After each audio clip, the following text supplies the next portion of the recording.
Yeah. What is up, YouTubers and wrestling fans alike? Chris James is the name, talking wrestling is the game. Don't you ever forget it. I know I've been gone for a couple of weeks. Work has been crazy. If you can hear the voice, you know I've been sick. But it doesn't matter. This is just gonna be an overall review of the week of wrestling. Usually I do What's the Haps. My schedule's been all crazy. I know I did a channel update, said things wouldn't be like that for much longer, but it seems like they're going to be like that for a little bit longer. It's very hard for me to get these videos done. First off, big news, the Paige leak. I know some people hit me up on Facebook. Other people asked me in the YouTube comment sections, was I going to do a video on the Paige leak? Originally, I thought against it. A lot of people told me I was dumb for not capitalizing on the situation. But like I said, you can go on, you can hear Joe Cronin talk about it. You can hear JD from NY talk about it. You can hear Brian Zane and LAW Talk Radio and TV Tracks, the Solomonster and Don Tony. Everybody was covering the Paige sex tape, if you want to call it, the nudes leaking.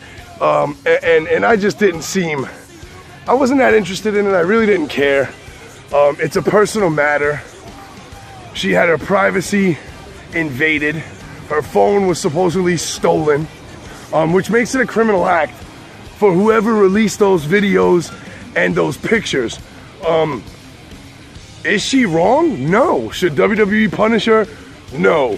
Should Brad Maddox be punished? I think he's already been punished by being released. Xavier Woods, should he be punished? For what? They were consenting adults and they had sex. The manner in which they did was a little creepy for my own liking.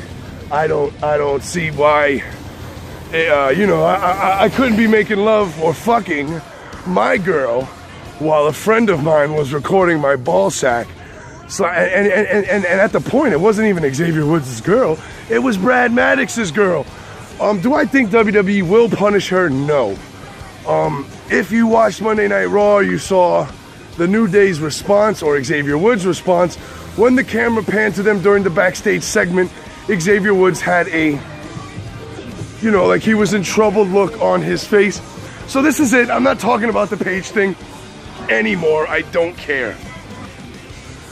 So moving on from the Paige scandal, I wash my hands of it. Don't want to hear about it anymore. Like I said, I don't care. Huge news. Huge. Like Donald Trump would say, this news is huge. It's big league news. Big league news. Vince McMahon is in talks to purchase Ring of Honor Wrestling from Sinclair Broadcasting. Sinclair Broadcasting is the #1 syndication broadcasting company in the United States, and Ring of Honor is on a few of their channels. Now, I hear people already losing their minds over this potential deal, which would be millions of dollars in revenue for Sinclair. But all Vince wants to do is grab Ring of Honor and put it on the network. Keep it essentially exactly how it is.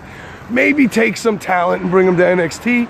Possibly put some NXT talent on Ring of Honor and let them tour and do all what they've been doing. Nothing changes except they couldn't bring in international talent at the rate they do, like New Japan, or how the Young Bucks are under contract. Would that be a way for WWE to show the Young Bucks? As you know, Broken Matt and Jeff are now signed to Ring of Honor Wrestling. And as brings me to my next news, WWE has offered Broken Matt and his brother another contract, to which Dave Meltzer said it is highly likely that they sign it. I don't want to get killed in New York City, so I'm going to back off. So big contracts being handed out to the Hardy Boys. If you noticed on Impact Wrestling's YouTube, they started putting the trademark on everything Matt Hardy. It's the little TM that's next to the names. So they're serious about this broken character and the fact that it is their intellectual property. And Matt's still using it all across the indies and on Ring of Honor. So like I said, if Vince does buy Ring of Honor and brings them to the network, what's the point of signing the Hardys to an exclusive contract if they'll be on Ring of Honor? Why don't you let them foot the bill? But would WWE have to take over paying the talent of Ring of Honor? Or would Sinclair Broadcasting still do that? Would they still have to do anything, have anything to do with Sinclair Broadcasting? It's a very weird situation, and it is being sealed shut, tight-lipped. There are non-disclosure agreements out all over the place. Dave Meltzer couldn't get a word. He did hear some rumblings, and apparently they've been in talks since last August. And talks resumed in January of this year. So keep a close eye out and an ear out for Vince and the Ring of Honor news, because if WWE buys Ring of Honor, woo woo woo, pump the brakes, like my boy Doo-Hop says. But I digress. The road to WrestleMania. We are less than 2 weeks away from the show of shows, or what they call it this year, the ultimate thrill ride, WrestleMania 33. Am I as excited as I usually am for WrestleMania? Not this year, no. Monday Night Raw was in Brooklyn. Fans tried to hijack the show with CM Punk chants. That didn't work. But on Raw, the biggest match is Brock Lesnar against Goldberg for the Universal title. Third time's a charm for Lesnar. But they weren't even there Monday. They weren't in Brooklyn. They kept showing video packages of Goldberg. They were showing video packages of Lesnar. And it meant nothing because they weren't there. Still no Finn Balor return. And in the end, we got Braun Strowman against Roman Reigns for the 1,000th time. And it ends when Roman Reigns is setting up to spear Braun Strowman and The Undertaker appears. Chokeslam Strowman. And this is where a lot of the internet smarks lost their shit, because they saw The Undertaker wince after he chokeslammed Braun Strowman. But he wasn't wincing when he was leaning on the ropes. He knew that he turned his back on Roman. Undertaker being the original big dog, the only big dog and the grizzled veteran of the squared circle that he is, he knew he messed up. He knew when he turned around, he was going to get speared by Roman Reigns. So stop it with The Undertaker's too old. The match is going to be horrible. Blah, blah, blah. Undertaker puts on every year for WrestleMania, and I doubt next Sunday or 2 Sundays from now will be any different. More big news coming out of WrestleMania weekend. Evolve, all the indies, they run shows, but this time WrestleMania Access will feature ICW, will feature Progress, and will feature matches from the United Kingdom Heavyweight Championship competitors, which I am excited to see. I hope they throw some of it on the network. You're going to have NXT guys mixing it up with ICW guys, mixing it up with Progress guys, maybe throw in some Revolution Pro. I love the British wrestling scene right now. I love the United Kingdom scene right now. I am entrenched in that culture. I appreciate it. I respect it. I respect the grind that those men endure on a nightly and weekly basis. What's it gonna take to get WCPW to team up with the WWE, possibly get them on the network? ICW should be debuting on the network after WrestleMania. I can't wait. Big shout out to Mark Dallas and the rest of the crew at ICW for doing a stellar job in getting into business with Vincent Kennedy McMahon.